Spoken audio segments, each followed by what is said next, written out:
So Cameron, a lot of entrepreneurs brag about having certain top line revenues. And I know last year in 2023, your company, Green Mango Pest Control, had 24 million in top line revenue. That's, first of all, congratulations. That's pretty amazing. You.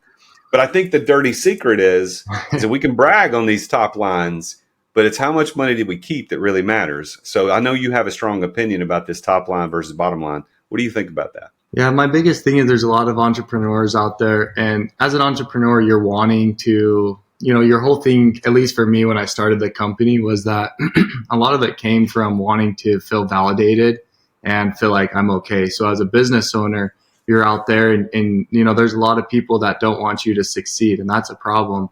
But the thing is, and so we're wanting to boast about, these things that we're doing, and no one wants to talk about what you're actually making. And so when I consult companies and we get into, the first, they come to meet me and they're like, hey, I did $5 million in revenue or 10 million. And, they're trying to show off. But then when we say, hey, well, what was your bottom line? What was your EBITDA margin number? What did you do there? And then they just kind of 3 to 5%. It's like, hey, that's not embarrassing, but let's help you focus on that, because who cares if you did 20 million, 30 million, 50 million? Like, let's get down to that bottom number and help you be more efficient. Because here's the thing, and we've talked about this before with a lot of people, is that it's better to have a company doing $5 million in revenue, but 25 to 30% margins, which is where most service companies, need to be. Anything above 20 is great. But if you can be up north of 25 to 30%, like you're really running efficiently, you much rather have a company doing those margins than a company doing 10 to 15 at 5%. More headache, more liability, more stress, all the things that come with it. And so it's like, hey, let's help you live a great life, but increase your profit margins. So you can't see it on my camera right now in my office, but on the wall hanging over here on one of my walls and then another wall, one of the companies I own has been on the Inc. 5000 list twice as one of the fastest growing privately held companies. Congratulations, man. That's awesome. Thank you. But the dirty secret of the Inc. 5000 list is that they're not paying attention to the bottom line. Right. Well, when we hit those two milestones, I think it was in 18 and 19s when we hit those.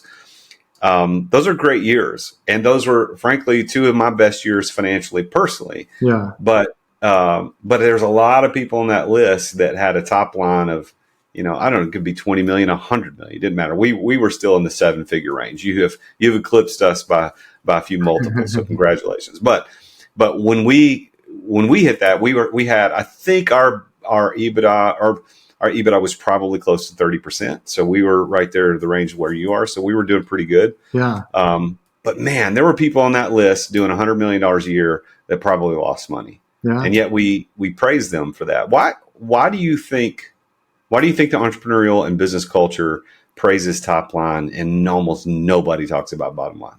Because that's what sounds good. And again, going back to, we're all wanting to know if we're okay, and we're all wanting to act like we're okay, when deep down almost every entrepreneur is struggling or frustrated or stressed out with something going on. And that's why, on my podcast, I try and be as real as I can. It's like, hey guys, I know that this is hard. I understand that, there's a lot of stresses with being a business owner. Like, let's talk about it. I understand that most people aren't at the profit margins that they want to be at. So instead of like trying to act all tough and, we're okay with our ego engaged, it's like, let's break it down and let's help each other out here and let's learn from each other. And that's why I'm a huge advocate of, mentorship, and always finding someone that's, walked the path that you want to walk. And, if you've already walked a path that someone else wants to walk, whether you're doing 5 million or 10 million, like, help those people too. Because as you go back and think about as you're helping those people, let's say you're doing $10 million in revenue and you're helping someone that's at 5, like, you're going to go back and recount what you're doing at 5 and probably remember some of those things that you were doing that helped you out. And, so everyone's benefiting. You're helping that guy get from 5 to 10. You're remembering some of the things that got you from 5 to 10. And then if you have a mentor that's at 15 to 20, you're learning from him as well. So, Cameron, how old are you? I just turned 36. 36 years old. Well, you look younger than that. So thank you. You're taking good care of yourself. And if, by the way, if you're not watching this on YouTube, you need to go check this out. The Real Jason Duncan on YouTube. So youtube.com/the Real Jason Duncan. There's a playlist specifically for the root of all success. We're going to be starting our own podcast channel at some point, but either way, it's on there. You can go check it out. And I'm interviewing Cameron Bawden today. He's the owner of Green Mango Pest Control you're in Arizona, right? I'm in Arizona. What city are you in? So our office is in Chandler. We just built a house in Queen Creek out here. So yeah. What big city is that close to? I don't know. So we're like Arizona. 30 minutes east of Phoenix. Okay. Gotcha. So if you are in that area and you need pest control, the Green Mango Pest Control is the company that you need to look up, and it's greenmangopest.com. You can check them out. But so Cameron, at 36 years old, you started this company when did you start? In 2010? Is that when you started it? 2010, yep. So that's 14 years ago. So you were early 20s, right? Yeah. I guess early to mid 20s when you started the company. Why pest control? I had my whole life planned for me up until basically when I got home from my mission that I served for my church.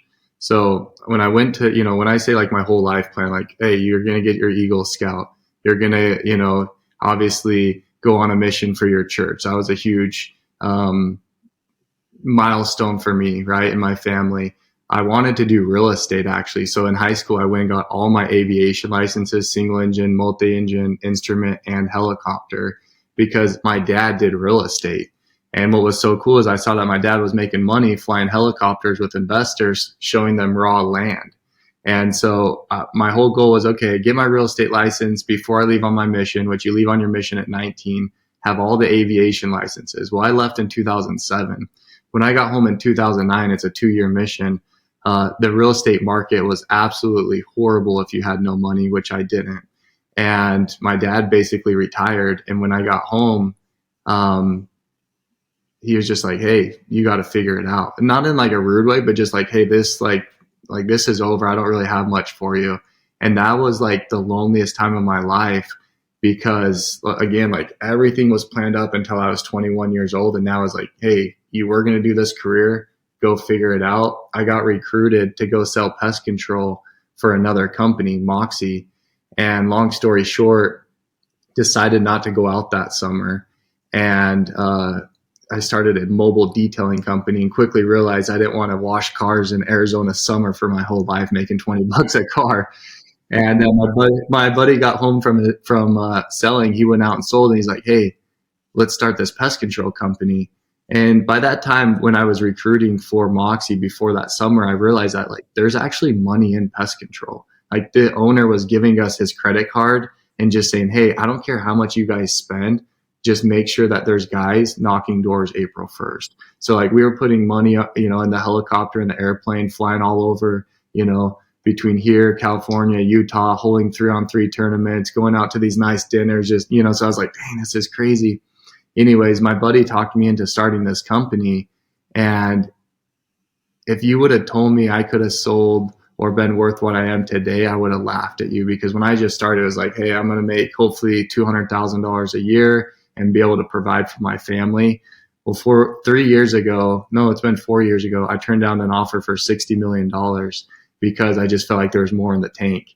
And I'm so glad I did, because obviously that was when we were doing about $15 million in revenue. We've increased it by 9 million in the past few years. And like, this is just a train that's not stopping, because we care about quality. We care about service. So there's a lot of people that play at the midline of pest control services, and they're doing okay. Like you said, that the owner's probably making maybe 300, 400, maybe $500,000 a year. Yeah. The company's doing well, but they're not killing it. And then there's other companies that are below that midline that the owner might be pulling out 100, 150, but they just can't figure out how to get enough techs hired to service enough people. What's the secret? Why have you been able to do it when so many others haven't? Man, well, people laugh when I say, not laugh, but they're like, really? Like, that's it? We stayed true to our service. When we came into the industry in 2010, we were competing against like the nasty I hate to say it, but like Burns Pest Control. You got this overweight guy with a beard. No offense, I love your beard, man, but it's like it was long. He was overweight. He was coming in the nasty van. There was an oil stain in the driveway. You know what I mean? It's just a dirty industry. He was in and out with a hand canister for 5 minutes. So when we started, we're like, hey, we're going to do things differently. But not only are we going to look differently, like we're going to service these homes differently. We're the first company to guarantee scorpion control, which is a big deal in Arizona. Like no one guarantees scorpion control because it's almost impossible to take care of them. But we did. And so we came up with this service that basically was like, hey, if we were going to treat our grandma every single day, like how would we want to treat her home? And we came up with that. And it was a truck mounted power sprayer that put out 10 to 15 gallons of product. The industry average is 2 to 3 gallons with a backpack. So we're putting, six times the product on the home sometimes at these houses. We're spending on average 30 minutes at the home. Everyone else is spending 5 to 7 minutes. And then we're doing the little things, picking up, taking care of the spider webs and all that stuff. And so we created what we called, I'm wearing the shirt today, a premium service. And we just stayed true to our service. We didn't overload our technicians. At the time, the normal route would hold about 18 to 20 stops per technician. That's what all the companies were doing, all of our competitors. We capped it at about 13 to 15. And, when you're paying a technician hourly wage, the difference between 4 to 5 extra stops on a route is the difference between you being a profitable company or not. I didn't take money from Green Mango for the first 6 years, and we can get into that if you want. But basically, I reinvested everything. And I say that because like we weren't focused on the bottom line. We were just trying to get, hey, we want to be at 5 million, 6 million, 7 million, and we weren't making any money. And the problem is that I could have just said, hey, let's go down to 5 minutes. Let's go down to 18, 20 stops on a route, and I can be profitable like that. But I didn't. And then we had an amazing referral program. So with having an amazing service, an amazing referral program, people just kept referring us. And so I always like to boast, we spend a couple $1 million a year on marketing. And no matter where we spend it up until last year, because we just started spending so much more money on Google, customer referral was our leading source of new customers above anything else, radio, billboard, all that. So you got into pest control because you're like, let me rewind here for a minute. Yeah, well, I want to make sure I get it because it's a pretty cool story. So you got into pest control because you just got into selling for somebody else. That guy demonstrated that there was a ton of money in it, and a friend of yours said, "Hey, I think you ought to start a company." Who's that guy? Who's that person? So he's my business partner, Dusty, and he's the branding guy. And that, sorry, I could go off on tangents about partners, but I'm not a branding guy. I'm not the creative. I'm the systems and processes guy. And he was the branding guy. He said, let's name this company Green Mango. I said, you're crazy. That's the dumbest name I've ever heard of. Well, it stuck. People love it. So he's a genius. But yeah, I started it with Dusty. He taught me how to sell door to door. Before this, I never worked for anyone in my whole life. The only door to door I've done is in religion, and it's completely different. Selling religion and selling pest control, that's not even in the same arena. So are you Mormon? Is that what you're talking about? Yeah. All right. So as a Mormon, you do your mission and you knocking on doors every day, selling your brand of religion, as you said. So right. What was harder, selling pest control or selling pest religion? Control is so much easier, man. Yeah, I saw. Well, this is a funny story because I work out of my home. This is my home studio. So I was talking on the phone yesterday, and I looked out the window, and I saw 2 Mormons that just had stepped off the porch of my neighbor's house. I'm like, man, I hope they don't knock on my door. Come on, man. Because I didn't have time. I don't have time to deal with this. Here's a little tip, man. They have to do community service every single day, so put them to work for you. All right. Well, next time I say, hey, can you take care of bugs? Can you take care of my bugs issue? So it's easier to sell pest control because people know, they understand what that is, and it's not a controversial topic. Right. But still, I'm amazed at 24 million in revenue. Not to mention the fact that you talked about the bottom line being much more important, which is what we led the show with, and your EBITDA is somewhere around 28%, which is phenomenal. But how many people in the pest control industry hit that? Like, what percentage are you at? Are you at the top 1%, top 0.5%? Where are you at in the pest control industry? I don't like to boast, but I do like to share numbers so people are aware of what's going on. I don't get involved in like the politics of of pest control in everyone's business. I think that's been a large part of my success, is that I've just put my head down and gone to work. So to be honest, I really don't know what most pest control companies are at. The ones that I have communicated with, I mean, they're nowhere near that. A door knocking company, which is most big pest control companies are founded on door knocking, they're under 20%. So when I tell people we're at 28%, I mean, there's certain times of the year in the summer, which is our heaviest, like overtime, heaviest technician, heaviest chemical expense, we hit 35%. So we'll average 28 on the year, but we hit 35% in the summer. And that's just because we know, again, going back, we know our numbers. I have this accounting team that's absolutely phenomenal. I spend over $500,000 to have great data a year and to know my numbers. We went from 20% margins 2 years ago, we were doing this 3 years ago. We were about 20% EBITDA margins. And I hired this amazing CFO that came in and just cleaned the books. He took a year to clean up the books. In the past 2 years, we've just been getting better and better at knowing our numbers and increasing that bottom line. And that's what's helped us rise that 8%. And so anyone out there that doesn't have a strong accounting team or know their numbers, like you're missing out, man. Like, honestly, you're making a mistake as a business owner. Let's take a quick break to thank our amazing sponsors for making this podcast possible. I finally got it. It's the brand new Relay credit card. So check it out. I'm going to do a little unboxing for you so you can check this out. So here we go. Nice little case, kind of like the American Express. You know, they're not playing. They're doing it right. Oh, look at this. There's a quote right inside that says, "Success is having to worry about every damn thing in the world except money." Johnny Cash. That's pretty good. I've not heard that one. Oh, this is nice. A little thing on the back, up to 1.5% cash back, no annual fees or interest, 30-day billing cycle. And there it is. It's the Relay credit card. It's a Visa. So I'm not going to show you my number, but there it is. Look at that. Boom. Go check out Relay. Go to therealjasonduncan.com/relay, and you could start with one of the best in the world. Thanks for listening to our sponsors. Now, back to the show. So you've got to be playing in the top 1% in the industry, I would imagine. I don't know for sure, but it's got to be top 1%. I can't imagine most or even half of the companies out there are doing anywhere in 8 figures of revenue. So that's great. And then of course the bottom line at 28% is significant. What do you think, though, if you had to look back in your years of experience as an entrepreneur, creating such a successful business and a successful brand, what is the one key that's helped you unlock success more than anything else? And that's such a loaded question. I don't know if there's one thing, because like,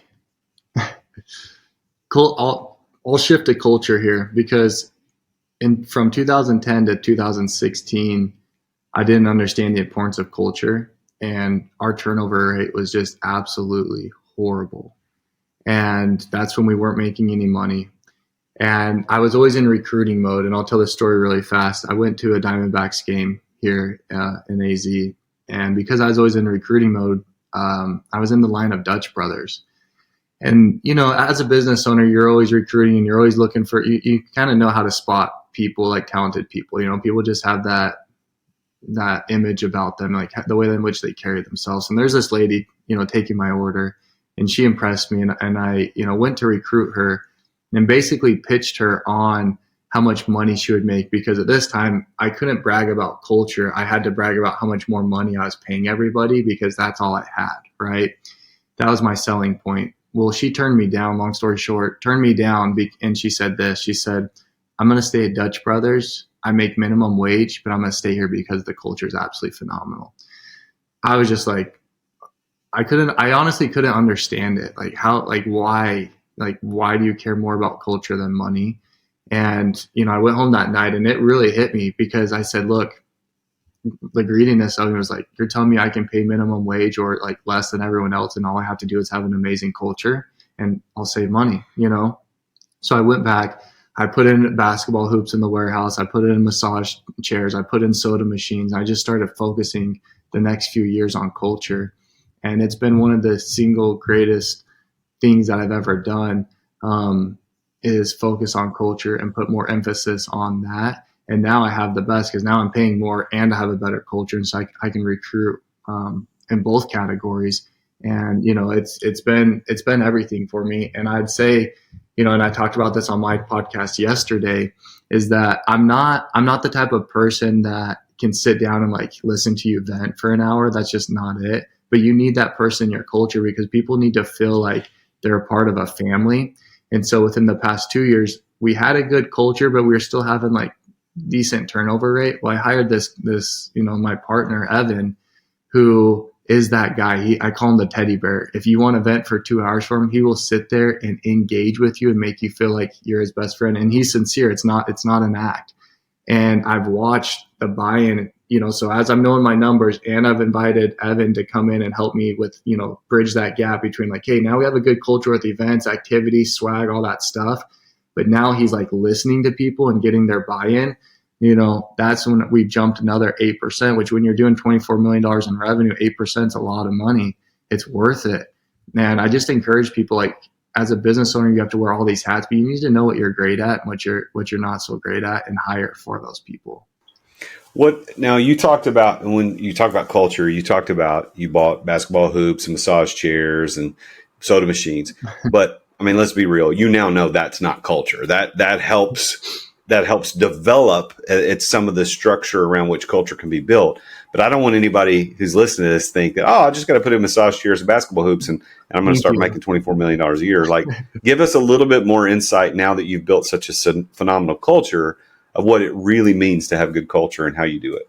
Yeah. And I'm glad you pointed that out, because you're right. Some people are dogmatic about that. It's like, I'll just put in a basketball hoop. The basketball hoop, massage chairs, soda machines allowed people to hang out longer after work. And when people hang out longer, they start to communicate and it becomes this family. And like I said, you spend more time at work than you do at home, and you want people to feel appreciated. And so when everyone's, I love when I hear that, our coworkers are together doing football teams or softball teams or kickball teams. Like, now they're spending time together. So when they call out, they're not calling out, like, they're not letting the company down. They're letting their coworker down, who happens to be their manager, and because they know what's going to happen to that route if they call out. So it's just a level to buy in, that much more. Well, interestingly enough, I know that you've experienced this as a result of what you've done, but I don't know if you know that there's a correlation. And I don't mean to say that you don't know, but culture is one of the indicators for increasing the multiple on evaluation that nobody thinks about. Now, the investment bankers are thinking about it, because we have an investment banker on my team with my mastermind. That's what we do. We help increase people's value of their companies. Yeah. Well, one of the things that we show them how to do is like, listen, obviously you got to get your finances in order. You got to make sure that your bottom line's high. Like, there are certain strategic things you got to do. But one thing nobody thinks about until we tell them is, hey, improve your culture. Like, work on the next 6 to 12 months, because it doesn't turn on like a switch, but work on really developing culture. You'll get a higher multiple if you have good culture. You could take your company, Green Mango, at 24 million, 20%, 28%, and somebody offer you $60 million, right? What you said, you turn that down. But if you had a terrible culture and everybody hated working there, your turnover, your churn's high, they wouldn't have offered you 60. It might have been 50. Mm-hmm. It might have been 40. It might have been 30. It'd have been a lot less, whatever it is. Yeah. And so what I'm saying is, congratulations, whether or not you know that that's leading to a higher multiple, people need to understand that you've built a significantly valuable company, not just because of everything you've done financially, but also because of what you've done culturally. No, and I appreciate that. When you guys look at these companies, are you just looking at tenure, or are you like, because if you say like, hey, your average tenure is 6 months right now, like, let's work on this for the next year, and they get it up to, 9 months, is that a huge increase for you, or what? Well, tenure, and that's a great question. So tenure is part of it, but it's more about what we define culture as is essentially, if you just put it in easy terms, it's the personality of the company. Okay. How does it's the unwritten rules of how the company interacts internally. And how does the admin how does admin work with sales? How does sales work with service? How does service work with operations? Like how do they work? And because if you walk in and you tell everybody siloed in their own little silos and nobody that marketing people hate the salespeople hate the office. Okay.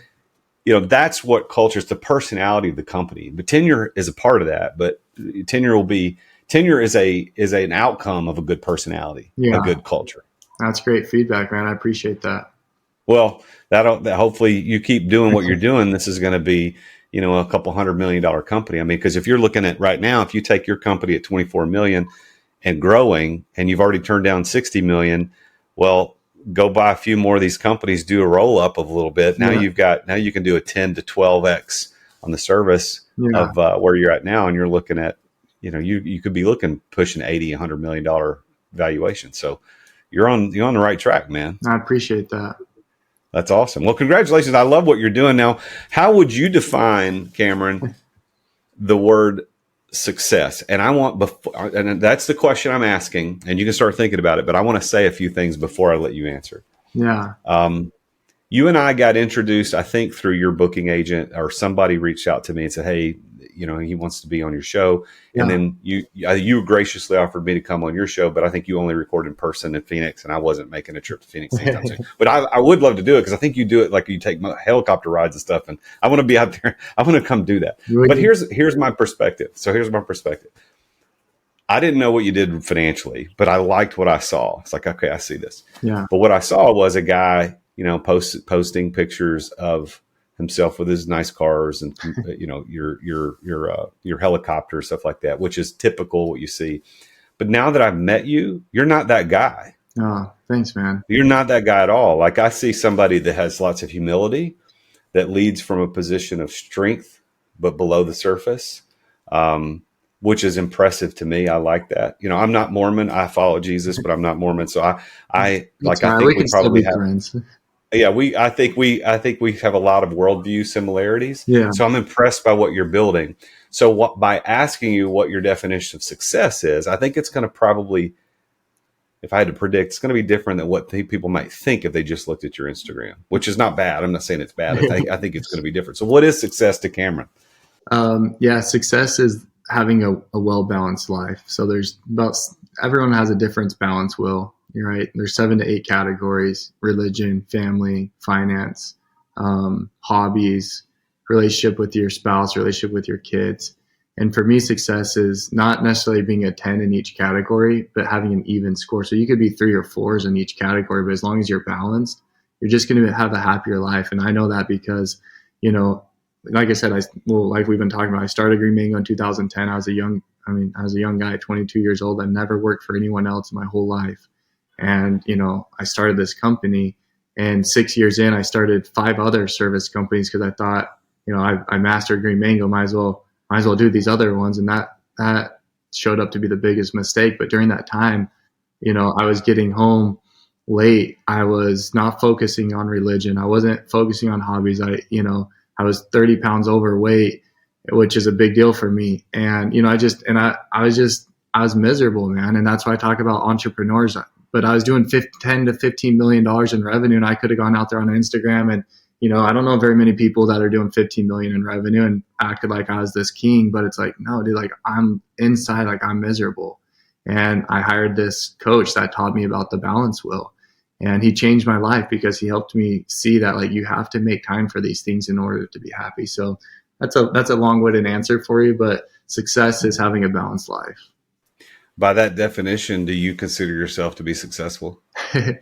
I'm my biggest critic, but I'm very blessed. Like, that's my biggest thing, is like, I always want more. And I think that's what has led to a lot of my success, is never, like, I celebrate the wins, but it's like, and that's one of my biggest complaints with my managers is like, hey, you want it, like last month we had our highest revenue in 1 month, right? I was like, hey guys, congratulations, let's go do this. But next month, like, we can hit even more and let's go.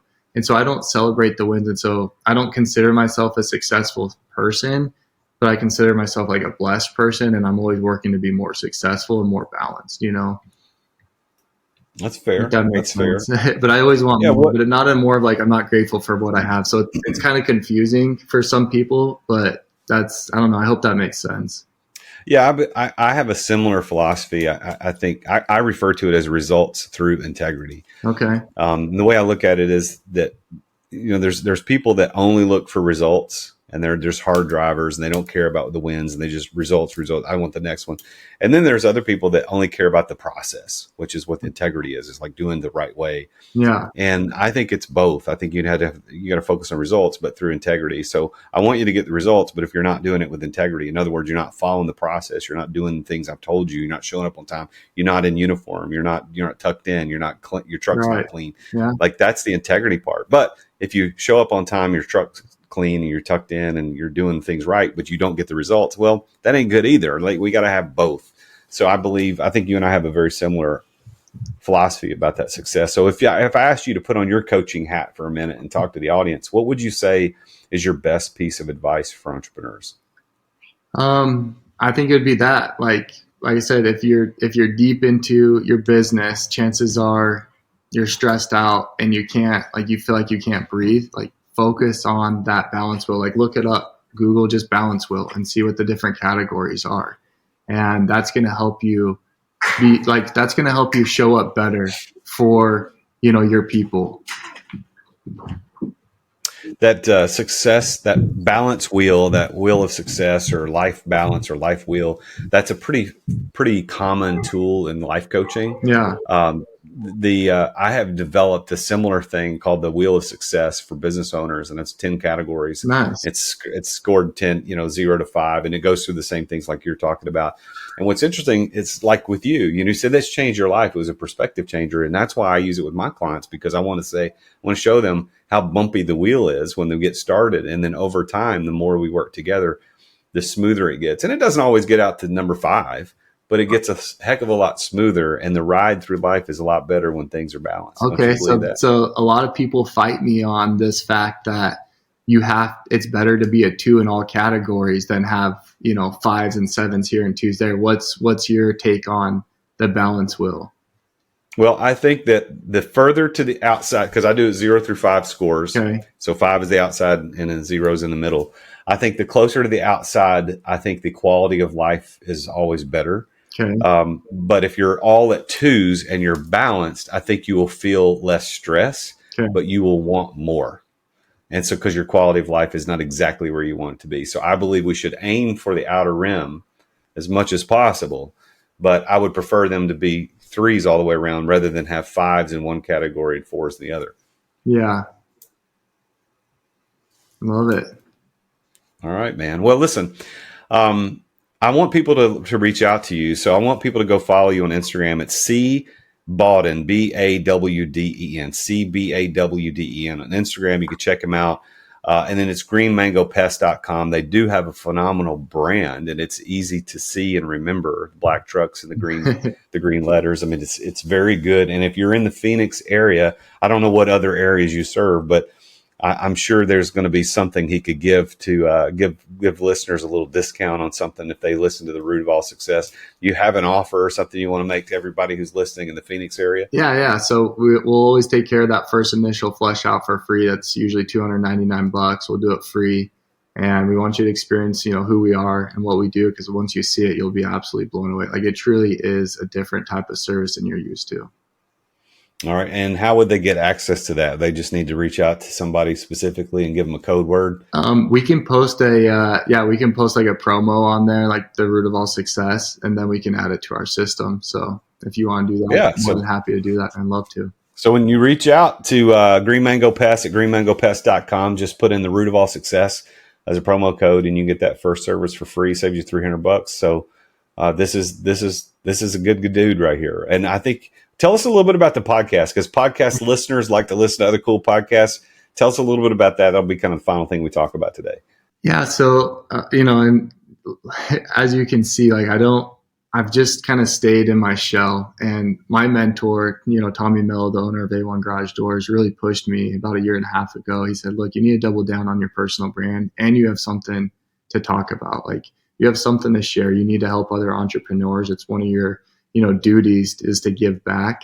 And so he challenged me to start a podcast, which has completely pushed me out of my comfort zone. And that's why I hired an agency to book me on as many podcasts as they can to tell my story And then I started my own, actually there's 2 podcasts. So there's one that I do with my business partner, and that's all about like the real life success. I don't, like, if we're having a bad week, you're going to hear about it. We're not going to sugarcoat it and act like we're, these great people, because we're still making tons and tons of mistakes, right? So I love that podcast. It's more about the business.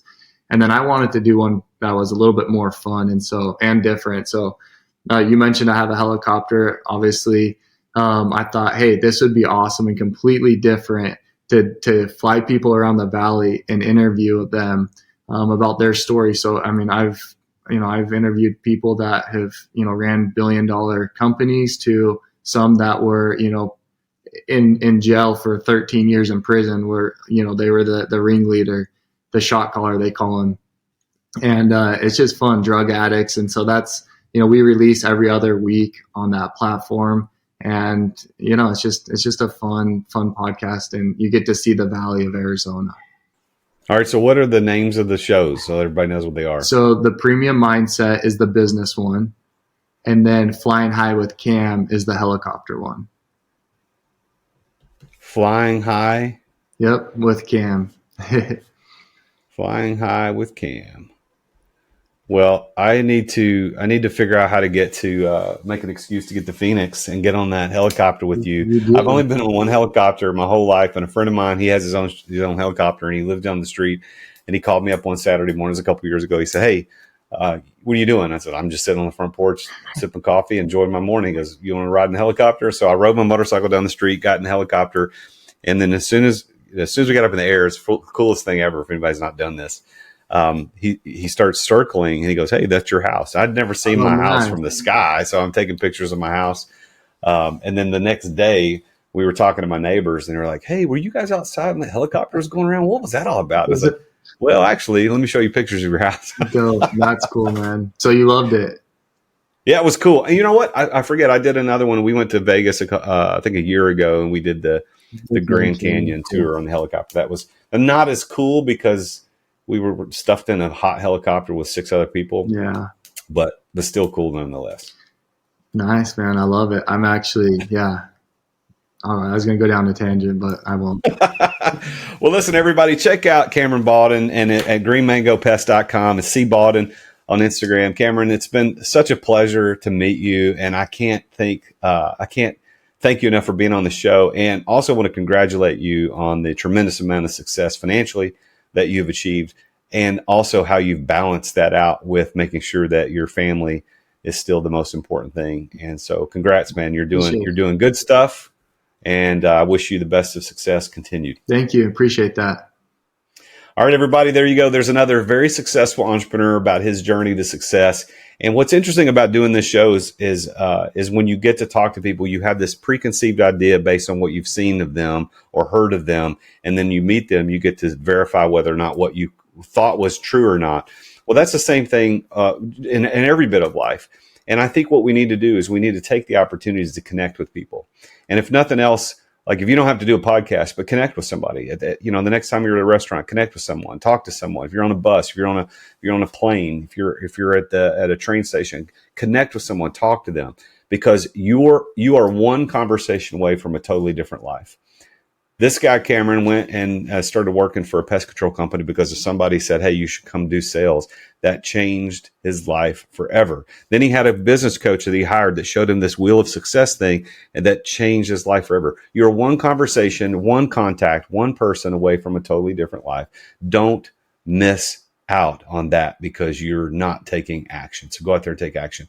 Thank you for following me on this show. Thanks for listening to The Root of All Success. Please make sure you tune in again next week when I talk with yet another very successful entrepreneur about his or her journey to success. Listen to the outro guy. He's going to tell you a couple things you want to listen to. But as always, I'm the real Jason Duncan, and Jesus is King. Thank you for listening to another edition of The Root of All Success with the real Jason Duncan. If you've enjoyed this week's episode, visit therootofallsuccess.com to access the show notes and other helpful resources. Follow Jason on social media at The Real Jason Duncan. See you again next time here on The Root of All Success.